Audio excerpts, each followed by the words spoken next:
시간하고 2시간에 걸쳐가지고 우리는 유언 설계를 배우게 될 텐데요. 보시면 유언 상속, 유언의 방식, 유언의 효력과 집행. 우선 유언이라는 게 뭔지, 그리고 유언을 왜 해야 되는지, 또 유언의 방식, 그러니까 종류에는 뭐가 있는지, 유언을 해놓으면 이게 어떤 효력이 있고 이 실행은 또 어떻게 해야 되는지, 그런 내용을 저희는 배우게 될 거예요. 유언 설계 같은 경우는 앞에 말씀드렸다시피 4문제에서 5문제 정도 나와요. 근데 기출문제를 한번 보시면 나오는 유형이 좀 정해져 있어요. 유언이 무엇인지에 비해서 유언의 방식 파트 있죠.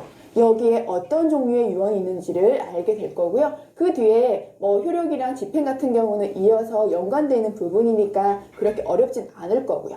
첫 번째 유언 상속, 이거는 뭔지에 대해서 저희 짚고 넘어갈게요. 자, 유언 상속의 의의 딱 보시면 일단 유언 상속을 하려면 유언이라는 이 아이가 무엇인지에 대해서 우리는 알고 가야겠죠. 유언이 뭐예요? TV 보면 유언 같은 얘기 되게 많이 하잖아요. 돈 많으신 분들이 유언장 작성해서 누가 폐기하고 막 그런 에피소드들 많잖아요. 유언 같은 경우는 일단 상대방이 없는 단독적 법률 행위고 요식 행위예요. 상대방이 없다는 말이 뭐예요? 내가 가지고 있는 내 재산, 그냥 유언장이든 뭐 글을 쓰든 말을 하든 간에 내가 갖고 있는 재산에 대해서 나 혼자 기록하는 거예요. 기록을 하는 건 내가 생전에 살아있을 때 나의 의사표현을 여기다 다 해버리는 거죠. 그러니까 이거와 관련돼서 상대방은 없는 거죠. 내 얘기 내 맘대로 하는 거잖아요. 그래서 상대방이 없고 단독적으로 법률 행위를 하는 거예요. 그리고 유언이 유언으로서의 가치가 있으려면, 즉 유언으로서 인정을 받으려면은 요식행위라고 해요. 법에 정해진 절차를 따라야 돼요. 그렇지 않으면 내가 내 의견을 표명해서 유언장을 작성해 놓는다고 하더라도 유언으로서의 효력이 없게 돼요. 이제 앞으로 우리는 그게 뭔지에 대해서 도대체 요식행위라고 하는데 뭐가 요식행위야? 무슨 절차를 해야 돼? 어떻게 했을 때 유언장이 효력이 있고 인정받는 거고 어떻게 하면 유언장이 인정을 못 받는 건가? 그거에 대해서 다 얘기를 하게 될 거예요. 우선 유언이라는 거는 어쨌든 돌아가실 분이 아직 생전에 살아계시죠? 나 죽으면 나의 재산을 이렇게 하고 했으면 좋겠어 라고 글을 쓴다고 얘기했죠. 그래서 유언자가 남긴 최종의 마지막 의사결정에 대해서 존중하고 우리는 그걸 따르기 위해서 노력을 해야 돼요. 보통은 상속인들이 그걸 따르죠. 그렇기 때문에 유언 같은 경우는 유언 자유의 원칙이라고 해서 돌아가시는 분이, 즉 내가 내 재산 내 마음대로 할 거야, 누구한테 줄 거야 라고 마음대로 의사표현할 수 있어요. 내 거잖아요. 그렇기 때문에 유언에 대해서는 기본적으로 자유롭게 작성을 할 수 있어요. 그리고 유언은 법정 상속의 우선이다. 이거 지난 시간에 상속 부분 설명할 때 말씀드렸어요. 우리는 피상속인이 돌아가실 때 본인의 재산을 어떻게 할지에 대해서 기본적으로 유언이 먼저예요. 유언을 통해서 나는 내 재산 누구한테 줄 거야, 그게 우선이고요. 그리고 유언장이 없을 경우에는 법정 상속으로 봐가지고 법정 지분 비율대로 나눠주게 돼 있어요. 계속 언급하는 게 뭐예요? 법으로 어떻게 정했던 간에 유언자 당신이 정하는 바에 따라 우리는 그 의사를 존중해서 실현을 할 것이다 라는 거죠. 그렇기 때문에 유언을 어떻게 하는지가 상속설계의 핵심이 되겠죠. 근데 만약에 유언도 절차가 있다고 말씀드렸잖아요. 이걸 위반한다면 이 유언 자체는 무효가 되고 다시 법정 상속으로 넘어가죠. 그때 이 유언에 대해서 한 가지 짚어야 될 거는 뭐예요? 그쵸? 유언 상속이 우선이에요. 법으로 정해놓은 지분 비율보다. 하지만 유언 상속으로 인해서 여러 명의 상속이 받을 사람이 있는데 한 명한테 올인해버리면 가족들 간에 분쟁이 있을 수 있겠죠. 그래가지고 우리는 뭘 준다? 유류분 제도라는 걸 두고 있잖아요. 그걸 다 연관시켜가지고 공부를 해 가셔야 돼요. 자, 여기 나와 있는 건 3개 나와 있는 부분 설명을 좀 드리는 거예요. 법정 상속분하고 다른 재산을 분배할 때는 어때요? 상속인들 간의 우선순위를 또 고려를 해야 되고 피상속인이 어떤 생각을 가지고 있었는지 그걸 실질적으로 변경했을 때 필요한 거고요. 두 번째, 만약에 상속인이 없어요. 상속인이 없고 피상속인의 재산이 많았다. 그랬을 경우에 그 재산은 국가에 기속되는 거죠. 그러면 만약에 이제 사실혼 관계에서도 보면 지난 시간에 다 언급드렸어요. 사실혼 관계에 있는 사람에게 내 재산을 넘겨주려면 유언장에 작성을 해야 돼요. 왜냐하면 사실혼 관계에 있는 사람들은 법정 상속을 했을 때 실질적으로 상속인의 대상에 해당지 않는다고 말씀을 드렸죠. 그래서 이런 문구가 나온 거기 때문에 혹시나 사실혼 관계에 있다면 당연히 별도로 유언장을 작성을 하셔야 되고요.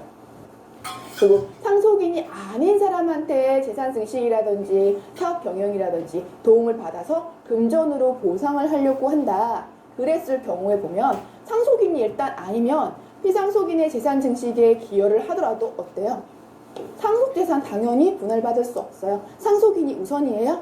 그럼 이런 말은 왜 나왔겠어요? 이런 경우를 대비해서 유언을 하시는 분이 기록을 남기는 거예요. 얘는 나의 가족도 아니고 그렇지만 내가 회사를 키우는 데 있어서 굉장히 많은 도움을 주었기 때문에 얘한테 좀 뭘 주고 싶어. 그럴 때는 유언장에다 기록을 남기는 거죠. 그러면 유언 상속이 우선이라고 말씀드렸잖아요. 그 사람한테 지분 넘기고 나머지는 가족들한테 준다고 쓰면 되니까 이제 이 부분은 유언 상속, 유언이 왜 필요한지에 대해서 설명을 하고 있는 거예요. 또한 사회사업이나 공익재단을 설립해서 재산을 사회에 환원하고 싶어요. 사회에 환원하는 걸 하려고 하면은 반드시 유언장으로 작성을 해야 돼요. 왜? 유언이 없으면 법정 상속에 의해서 자녀들이나 부모라든지 형제자매라든지 그런 사람들한테 재산이 다 넘어가기 때문에 고인의 의사가 그러하다면 당연히 유언으로 기록을 남기셔야 한다. 그런 얘기를 하고 있고요. 자, 이제 유언을 해야겠다 마음을 먹으면 유언장을 작성을 해야겠죠. 그때 어떻게 하느냐? 유언을 작성할 때는 유류분을 침해하지 않고 분쟁이 생기는 것을 방지하고 그것을 고려하여 유언을 작성해야 된다. 유언장을 만들어야 된다. 얘기 말씀드렸죠. 이 말은 계속 언급하고 있어요. 유언 상속이 우선이고 법정 상속은 그 다음이다. 하지만 유언에 의한 상속이 법정 상속분에 의한 유류분을 벗어나는 범위라면 분쟁이 생길 수가 있죠. 소송이 생길 수가 있잖아요. 그거를 감안을 해가지고 유언장을 작성을 할 때도 작성을 해라, 만들어 놓아라 라는 뜻이고요. 유언 자체가 요식행위라고 말씀드렸잖아요. 기록을 다 하고 법적 절차를 다 따라야지만이 유언 자체로서의 효력이 있는 거기 때문에 이 유언서 작성 자체는 보다 엄격하게 해야지 고인의 의사를 그대로 존중받고 실행이 가능해요. 만약에 절차를 통하지 않으면 고인의 의사는 이렇다고 하더라도 어쩔 수 없이 그쵸 법에 정해진 놓은 대로 의사를 결정을 하고 나의 재산이 다 법정 상속인한테 넘어가게 되는 거예요. 자, 유언의 기본 원칙, 법정 유언 사항이라고 되어 있어. 9가지. 여기 나와 있는 9가지 엄청 중요해요. 일단 기본 원칙 나오고 법정 유언 사항이라고 말씀드렸죠. 유언 같은 경우는 법으로 정해놓은 사항이라든지 이 유언 설계 파트에서는요. 이 부분 되게 중요해요. 얘네 같은 경우 어때요? 딱 보면 시험 문제 나오기 좋게 생겼잖아요. 유증이라든지 재단법인을 설립한다든지 친생 부인이라든지 인지 후견인 지정 상속재산 분할 방법을 지정한다든지 또는 위탁한다든지 상속재산 분할 금지라든지 유언 집행자를 지정한다거나 또 위탁시킨다거나 신탁한다거나 이런 모든 게 우리는 유언의 대상에 해당돼요. 문제에서 나와서 법정 유언 사항 이렇게 물어보는 거죠. 여기서 막 유증 아니고 증여 나오고요. 그냥 뭐 사단법은 설립 나오고 보기에 이렇게 끼워 넣으면은 당연히 틀린 문제, 맞는 문제 골라낼 수 있어야 돼요. 이거 9개는 다 외워 놓으셔야 돼요. 시험 문제 유언 설계 파트에서 지금 4문제에서 5문제 나온다고 했잖아요. 나올 게 많이 없어요. 그 중에 하나니까 꼭 외워두세요. 자, 유언은 그 자체가 요식행위라고 분명히 말씀드렸어요. 요식행위가 뭐예요? 법적인 절차가 있다는 거잖아요. 그 절차를 따르지 않으면 유언서를 작성한다고 하더라도 전혀 효력이 없는 거예요. 그렇다면 법률에 정하는 방법을 따라야 되고 이 유언 방식은 어떤 거? 자필증서, 녹음, 공정증서, 비밀증서, 부수증서예요. 이것도 당연히 외워 놓으셔야 돼요. 물론 이거 같은 이 유언 방식 같은 경우는 중요하기 때문에 2절에서 세세하게 우리가 배워보게 될 거예요. 어쨌든 우리는 지금 단계에서는 유언을 하려면 어떤 요식행위가 있어야 되는데 그 요식행위가 이렇게 5가지가 있대? 그 정도가는 알고 가셔야 돼요. 다음에 유언의 효력은 언제 발생하겠어요? 유언은 피상속인이 돌아가시기 전에 작성하는 거죠. 피상속인이 돌아가셨는데 누가 작성할 수는 없잖아요. 그렇기 때문에 피상속인 즉 유언을 하는 사람이 미리 작성을 하고 이분이 어때요? 돌아가셔야지 그 유언장은 유언으로서 효과가 있죠. 본인도 돌아가시기 전에 그걸 바로 효과 있게끔 상속하게끔 하지 않죠. 상속이라는 건 처음부터 말씀드렸죠. 돌아가셔야 돼요. 돌아가시기 전에 행위를 하는 건 중요해요. 그렇기 때문에 이 효력을, 유언장의 효력을 발생하는 거는 일단 돌아가셔야 된다. 사망한 때부터 효력이 발생을 하고요. 유언에 의해서 이익을 받을 자도 유언자가 사망을 할 때까지는 아무런 권리를 취득하지 못한다. 당연하죠. 돌아가시지 않았는데 유언으로 인해서 재산을 넘겨받을 수 없죠. 일단 돌아가셔야죠. 그리고 유언에 정지 조건이 있는 경우에는 그 조건이 유언자가 돌아가시고 나서 성취되는 때에는 그 조건을 성취한 때부터 효력이 발생한다라고 돼 있어요. 유언으로 남기는 거죠. 나는 나의 아파트를 우리 아들이나 딸이 결혼을 하면 그때 넘겨주고 싶고 그 전까지는 배우자 네가 관리해라. 이렇게 돼 있어요. 조건. 걸었죠. 결혼이란 조건을 걸었잖아요. 그러니까 그 조건이 성취된 때가 언제예요? 돌아가시고 나서 10년 뒤에 결혼할 수도 있고 1년 뒤에 결혼할 수도 있고 2년 뒤에 결혼할 수도 있어요. 근데 그 기간이 남아있죠. 결혼을 해야지만이 그게 조건이 성취됐다고 봐서 유언의 효력이 있고 집을 넘겨줄 수 있어요. 이게 유언장에 다 나와 있고 이게 효력 발생 시기라는 거예요. 자, 유언 능력 부분 보시면 유언은 어쨌든 간에 돌아가신 분, 유언을 하는 유언자의 최종 의사를 우리는 존중하고 일신의 정속적 행위에 대해서 우리는 다 인정해주고 싶어요. 그리고 일반적인 무능력자 제도가 아예 적용되지 않아요. 그냥 이 말은 미성년자라든지 심신이 좀 이렇게 그러신 분들 그렇다 하더라도 유언장은 작성할 수가 있어요. 유언장을 보면 미성년자 한정 후견인도 법정 대리인 없이 유언 가능하다. 보통 이제 자살하거나 이런 분들 보면 유언 막 써놓고 가잖아요. 그게 법정 형식을 갖추었느냐 안 갖추었느냐 떠나가지고 법으로 정해놓은 상거랑 상관없이 무능력자라고 하더라도 어쨌든 내가 가진 재산에 대해서 마지막으로 내가 가기 전에 하고 싶은 말을 적는 게 유언장이잖아요. 그거는 어린이도 가능하고 상관이 없다라는 얘기를 여기서 말해주고 있는 거예요. 성년 후견인을 받아야 하는 자도 당연히 의사 능력을 회복한 때 독자적으로 그렇죠. 유언이 가능하고요. 법정 대리인이라도 유언 무능력자를 대신하여서 유언할 수 없다. 본인이 직접 해야 된다라는 얘기를 하고 있어요. 유언은 마지막에 돌아가시기 전에 내가 마지막으로 얘기할 수 있는 돌파구예요. 기록을 남기는 거죠. 내가 죽기 전에 한마디. 그게 유언이잖아요. 그 개념만 알고 있으면 이런 말들이 어렵게 다가오진 않을 거예요. 자, 유언의 증인을 한번 보시면은 증인 결격자가 참석해서 작성한 유언 자체는 무효라는 거는 뭐예요? 증인으로 참석할 수 있는 사람은 당연히 요건이 있어야 되는 거고요. 그 사람 자체가 잘못됐다. 유언장을 옆에서 기록을 한다거나 듣는다거나 녹음을 한다거나 하거나 할 만한 자격이 안 되는 사람이 있을 때 유언장을 작성한 것 자체는 다 무효가 되니까 어떤 요건을 갖추어야 되는지부터 우리는 알고 가셔야겠죠. 자, 첫 번째 비밀증서, 녹음, 구수증서 세 가지 방법이 있죠. 미성년자라든지 성년 후견을 받아야 할 자라든지 또 유언에 의해서 이익을 받을 자라든지 그 배우자나 직계중개속은 증인되지 못한다. 옆에 있으면 당연히 이 사람들한테 유리한 쪽으로 유언서를 작성해 줄 수밖에 없겠죠. 그럼 그게 유언으로서 마지막 돌아가시는 분이 자기가 하고 싶은 말을 다 할 수 있겠어요? 못하죠. 눈치 보여가지고. 그래서 그 얘기를 지금 하고 있는 거예요. 그리고 공정증서, 당식의 경우 보시면 미성년자라든지 서명할 수 없는 사람이라든지 촉탁상에 관해서 또 이해관계가 있다든지 촉탁상에 관한 그 대리인이라든지 뭐 보조인, 또 공증인, 촉탁인 이런 사람들 쭉 있잖아요. 그냥 이걸 딱 보시면 증인 같은 경우에는 실제 재산의 이득을 취함에 있어가지고 관련이 없는 사람들이어야 한다는 거죠. 관련이 있는 사람이 옆에서 얘기를 할 수 있잖아요. 돌아가시기 전에 병원에서 쓰시는 거잖아요. 이건 누구한테 주고 이건 누구한테 주고 얘기하면 옆에서 딸이 한마디 그거 내 거 아니냐고 달라고 얘기해. 아들이 이건 놔주셔야 되지 않냐고 옆에서 계속 얘기하면 유언자가 그걸 제대로 반영할 수 있겠어요? 어디 눈치 보여가지고 그렇죠. 그래서 그런 사람들을 결격자가 참석을 한다면 그 유언은 무효고 관련 없는 사람 보통 이제 드라마에서 보면 그 변호사들이라든지 이렇게 관계없는 사람, 공정하게 해줄 수 있는 사람들이 이걸 유언장을 할 때 옆에 서서 증인으로서 발행을 하잖아요. 그게 지금 여기 나와 있는 것도 말이 어렵게 느껴지면 그런 상황을 생각해 보시면 쉽게 받아들일 수 있을 거예요.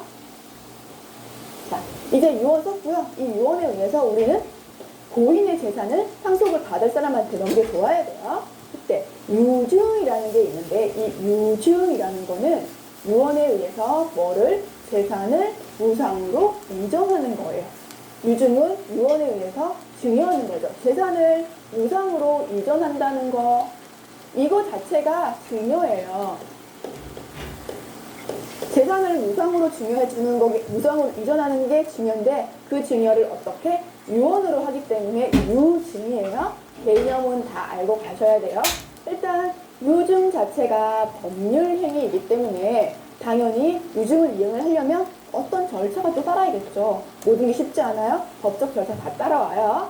그리고 이렇게 유언에 의해서 재산을 무상으로 이전하는 유증이 있다면 이때 효력은 피의 상속인이 사망을 했기 때문에 유증을 할 수 있는 의무자가 당연히 필요하겠죠. 자, 유증에는 포괄 유증이라는 게 있어요. 두 개가 있는데 포괄 유증은 의미가 뭐겠어요? 아, 유증을 하는데 포괄? 전부 다 유증하는 거겠구나. 느낌 딱 오죠? 그러면 포괄 유증이 뭔지에 대해서 이제 설명을 하겠죠. 자, 포괄 유증은 내가 갖고 있었던 상속 재산의 전부 또는 일부를 권리와 의무를 포괄해서 전부 넘겨주는 거. 그게 포괄 유증이에요. 일단 이거 자체가 상속이랑 다르다고 할 수 없겠죠. 그렇기 때문에 부동산 등기나 동산의 인도 같은 그런 일반적인 절차를 거치지 않고 바로 소유자가 소유권을 취득을 한다는 거예요. 포괄 유증에 대해서 승인을 한다거나 포기를 한다거나 그런 거에는 상속을 할 때도 상속을 승인할 수 있고 포기할 수 있잖아요. 그런 거랑 똑같은 규정이 적용이 된다. 유증에 관해서만 다른 법률을 만드는 건 아니다 라는 걸 말씀드리고 있고요. 자, 소유자가 유언자의 사망하기 전에 소유자가 받을 사람이죠. 받을 사람이 유언자보다 먼저 죽었어요. 이미 사망했어요. 그럼 유언을 받을 사람이 없어진 거잖아요. 그때 유증의 효력이 발생하지 않았으므로 대습상속과는 다르게 소유자의 지위가 승계되지 않는다는 거예요. 대습상속은 법정상속분 얘기할 때 이미 말씀을 드렸던 거고요. 자, 이렇게 진행되는 거 알고 계시면 되고 포괄적 소유자는 유류분을 가지지 않는다라고 되어 있어요. 유류분 같은 경우는 어때요? 유언에 의한 상속이긴 하지만 법정상속분보다 신속한 법정상속분에 해당하는 것만큼 내가 받지 못했다면 유언에 의해서도 반발해주는 게 우리 유류분이라는 걸 말씀드렸죠. 포괄적 소유자의 경우에는 유류분을 가지지 않는다. 이 정도는 개념으로 알고 가셔야 돼요. 자, 포괄 유증이 있었다면 이제 일정한 부분에 대해서만 얘기하는 특정 유증이라는 게 있겠죠. 유언자는 본인의 재산 중에서 어떠한 것만 누구누구에게 주고 싶다.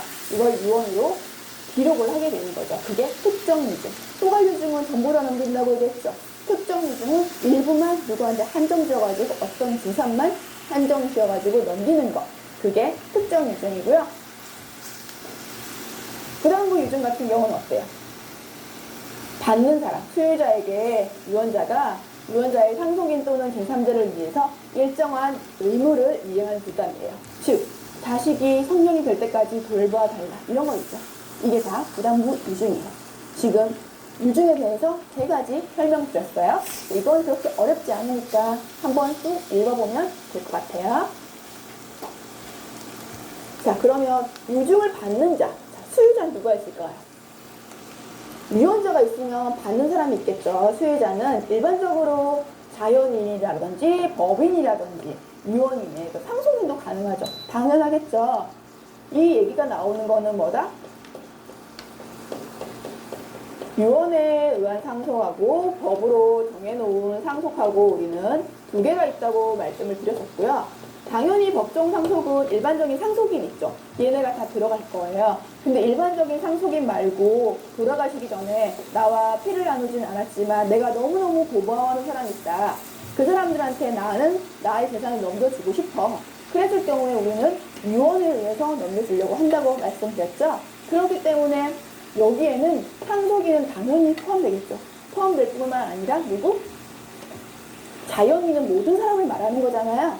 그렇죠. 나한테 병간호 해줬던 사람, 혹시 이제 사실혼 관계에 있었던 분, 아니면 나의 가장 절친, 이런 사람들 있죠. 내가 사업하는데 날 도와줬던 사람, 정말 고마운 사람, 그런 사람들한테 주고 싶다면 유언을 작성하는 거기 때문에 일단 받을 사람은 자연인이면 돼요. 그 다음에 뭐예요? 법인. 법인이라는 게 왜 들어갔어요? 그렇죠. 나의 재산을 사회에 환원하고 싶어요. 어떤 법인에다가 넣고 이 재단법인에서 학생들을 위해서 장학금을 쓰고 싶다. 이런 식으로 했기 때문에 소유자에는 법인도 들어갈 수밖에 없어요. 왜? 법정 상속에는 법인이라는 말이 없잖아요. 당연히 피를 나눈 상속인들만, 법정 상속인들만 여기 들어가기 때문에